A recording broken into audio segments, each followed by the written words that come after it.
The promises on the table are 200 some odd executive actions, an attempt to get rid of birthright citizenship, an attempt to do mass deportation, which we thought was being threatened on the state of Illinois and the city of Chicago, apparently, which said, yeah, you can't come here and do that. And maybe they backed down. We're talking about an attempt to portray this peaceful transition of power with people who were convicted in the insurrection attempt attending. A shocking shakeup on national television just happened as Joy Reid is officially out of MSNBC. I called it, guys. We've been calling it here. James Carville calls out Stephen A. Smith for criticizing the Democratic Party. Elon Musk sends a shocking warning to federal employees, and an American congresswoman just admitted that she doesn't support the United States. Now, if you guys appreciate these daily updates, please take a second, hit the like button. Thank you so much for subscribing to the channel. Guys, we got a lot of bangers today, okay? So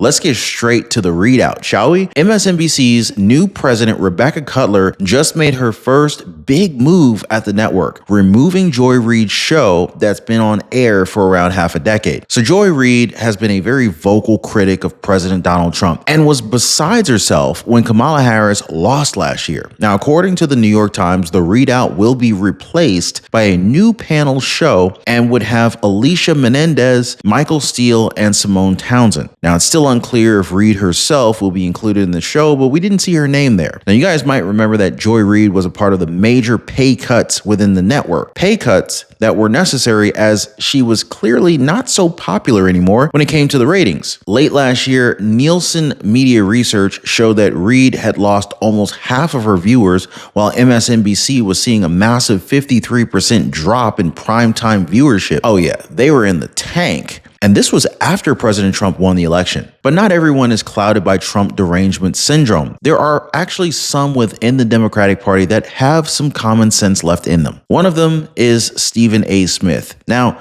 Smith had some harsh words about his own Democratic Party, words that weren't exactly accepted by some of the more prominent identities within the left. Why are the Democrats such a disaster? A broken party of off-key clowns singing anti-Doge protest songs and leaders like Chuck Schumer who use props like beer and avocados. Outspoken ESPN star Stephen A. Smith is giving his party some tough advice, saying they should be, quote, embarrassed that he's even being considered for the 2028 nomination.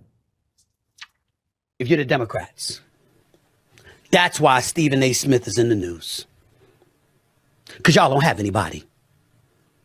You don't have anybody. Who you got? Who you got? Kamala Harris better not run. She better not run. I'm not in the news because I'm here. I'm in the news because the Democratic Party is here. Damn it, lower than that. Down at the bottom. They suck right now. Horrible. Because they don't have a voice. Where the hell is the voice? It's clear that the party needs new leadership, but gone are the days of Barack Obama. And the best they can muster for DNC chair is this boring white guy named Ken. Take a look.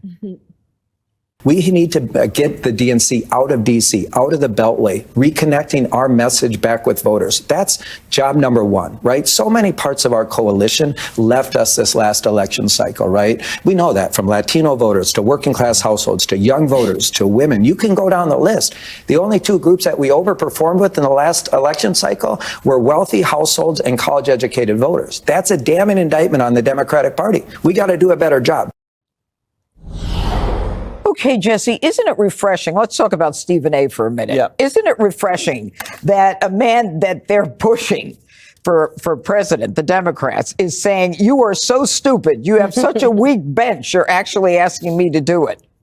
Yeah, and Carville just called him an idiot. Carville just said, basically, shut up and dribble. And if you're a Democrat, now is the time to run. It's an open primary. You don't have to run against Trump anymore. You're dealing with Harris, who's the front runner.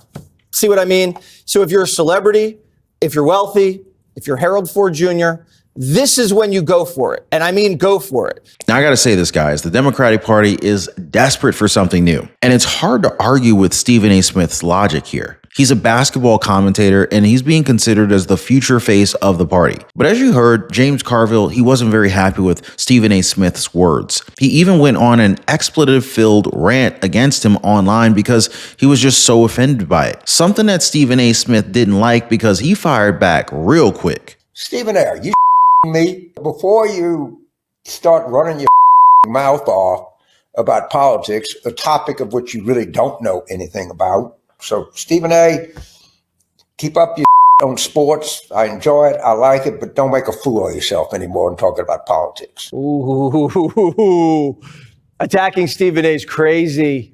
He's like one of the hottest talents in America and probably one of our top trash talkers. Stephen A. heard the Raging Cajun's message loud and clear, fired right back.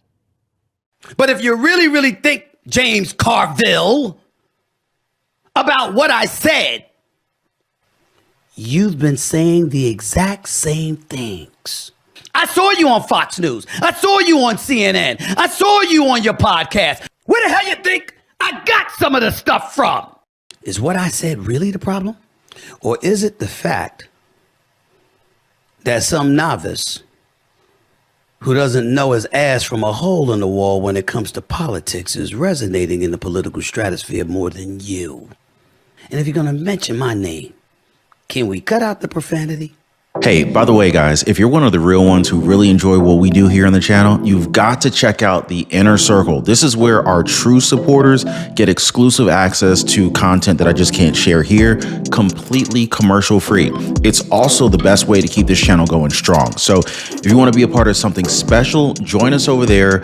Links in the description or in the pinned comment down below. They're running out of people to fight because they know they cannot fight Trump. The president's seeing his best approval ratings as of late because he's doing what we want him to do. So now Democrats are left fighting amongst themselves as to what the heck went wrong. And I think it's pretty clear to most people, even Democrats, that Stephen A. Smith is making the most sense here. He's speaking with a very direct understanding of what's happening in politics. And, you know, some people say, oh, he's just a sportscaster. I don't know. He's starting to prove himself to be a lot more than just that. And if they don't listen to this man, well, there is a chance that Democrats will never win again, especially if they stick to their stubborn ways and vote against everything that Americans want and continue to steal our money through taxes. Now, on that note, I do want to talk about Representative Jasmine Crockett, Jasmine Crotch Rocket, but she's been making a lot of noise as of late, guys. And it's not the kind of noise that's actually good for her own party. Watch. Really been the one to call it out. The fact that I'm rooting for Canada and I'm rooting for Mexico a lot is really wild, but they are really the ones that are speaking truth to power right now.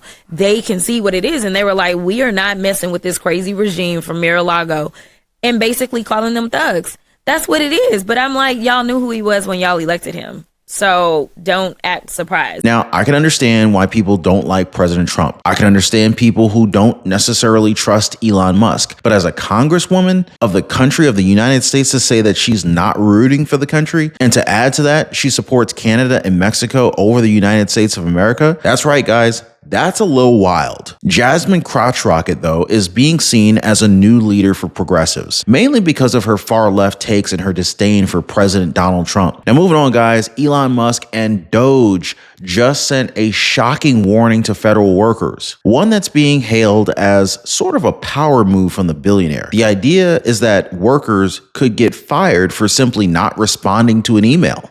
We start with a live look outside the Atlanta headquarters of the Centers for Disease Control and Prevention.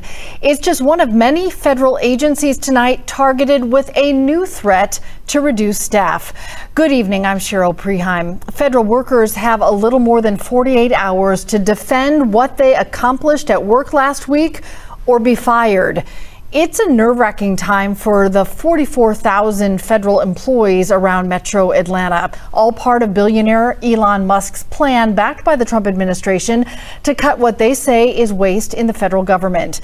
This new threat tonight first surfaced with Musk's post on X.